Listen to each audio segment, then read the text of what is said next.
justice, temperance, wisdom, courage. Applying ancient philosophy to modern times, this is the Sunday Stoic. Happy New Year 2018. This is the Sunday Stoic. The Sunday Stoic is a podcast that explores the modern application of ancient philosophy, specifically the philosophy of Stoicism. So, since we're starting a new year, I thought it would be a good time to do a fresh start and just sort of redefine what Stoicism is for those new listeners and just to help us think about what it is we're studying this for. Most of us have heard about Buddhism, and we have some kind of impression of what it's about. You know, well-being, calmness of mind, things like that. But if you say you're studying Stoicism, most people would have no idea what you're talking about, or they would think that it's something to do with an absence of emotion. I've got exciting news. What's that, dear? Well, my New Year's resolution is to start living like a Stoic. Start living like a what? A stoic? What, you're gonna hide your emotions and pretend to be a robot? No. Stoicism is about helping others and living a virtuous and happy life. Oh, isn't that nice? Well, why don't you go stoically do the dishes then, Marcus Aurelius? In reality, Stoicism has a lot more in common with Buddhism than it does with removing all emotion. It's a philosophy. Now, that's not something most everyday people worry about, right? Philosophy. But it's think of philosophy like a tool. It's a compass to help us navigate through the complexities of life, to make good decisions, and to not let things that don't matter undermine our happiness. So if we go back to around 300 BC or so, it's founded by Zeno and modified as it grows by his followers. And it spread from Greece into Rome, where it became a very popular philosophy. And most of the writings that we have today are from the later Roman Stoics. Especially Seneca, who was an advisor to Emperor Nero, and eventually forced by Nero to commit suicide. Musonius Rufus, a teacher of Stoicism, but only fragments of his work currently survive. Epictetus, a Roman slave who studied under Musonius Rufus and later turned into a teacher of Stoic philosophy. And then finally, Marcus Aurelius, Roman emperor who was a student of Stoicism and kept a journal to himself. We get a lot of our ideas of how Stoicism was practiced by reading his work, the Meditations.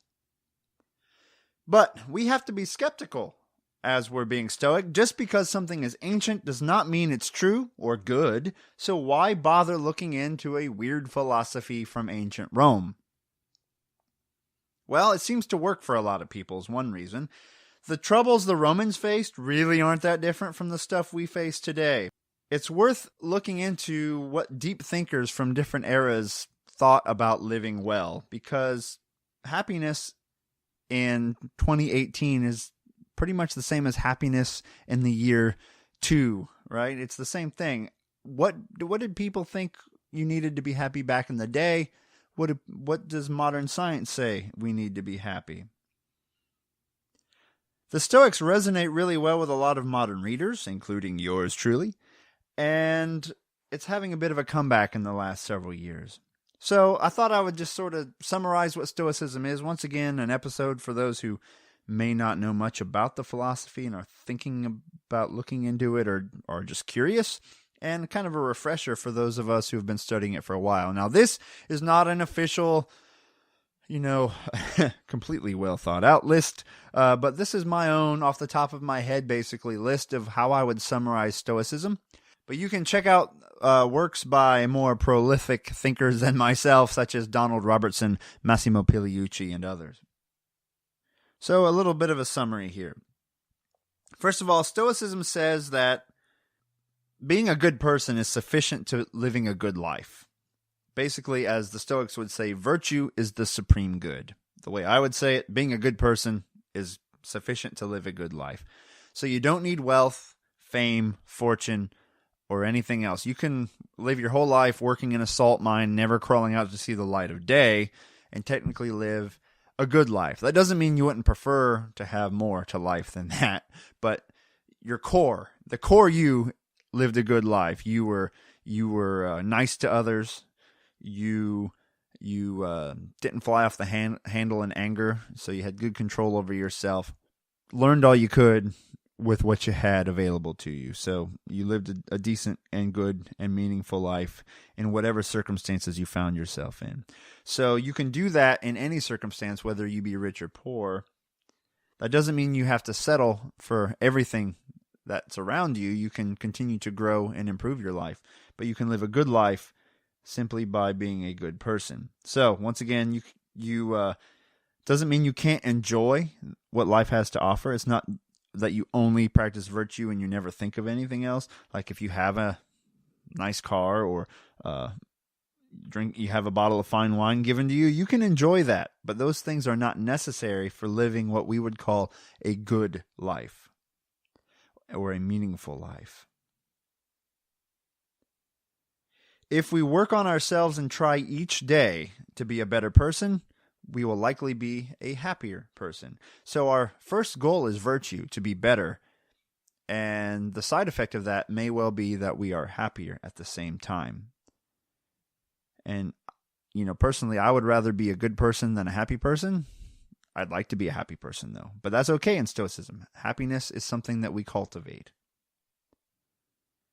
And one of the first ways we turn down this path is to start realizing that we don't control the world. There are things in our power, there are things outside our power. And really, when it comes to the outside world, the only thing we really have to offer in terms of control is our opinions to things and our reactions to things. We can't actually control what other people do or say. We can influence and we can react. If we realize this and stop getting stressed out over things that are beyond our power, we're likely then to begin to be happier. Through reading, reflection, and other exercises, we can learn to lessen our desires for material things. We can overcome our fear of death, of ridicule, and of loss.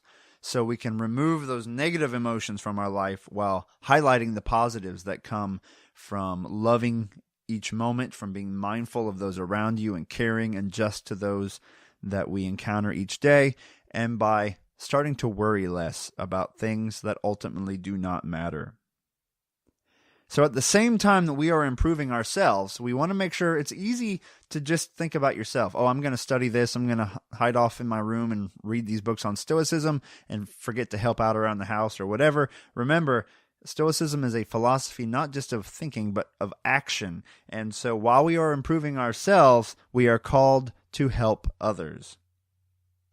So that is kind of a rundown of Stoicism, just sort of a commentary, my own commentary of some of the things I think of when I think of Stoicism. Things are not in our power. We need to think about that. We work every day to be better people. And this podcast focuses on how to do that. What are some ways we can, what is some wisdom that we can learn to help us be better people? What are actions we can take to help us to be better and to help those around us? How can we become more self-restrained so we're not always craving more and more things, which is an ultimate source of unhappiness?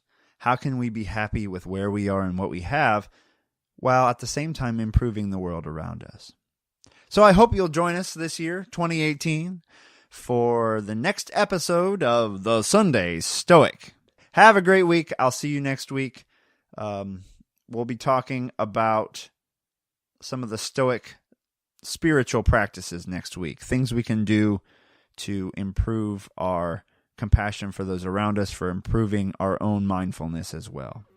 Carpe diem.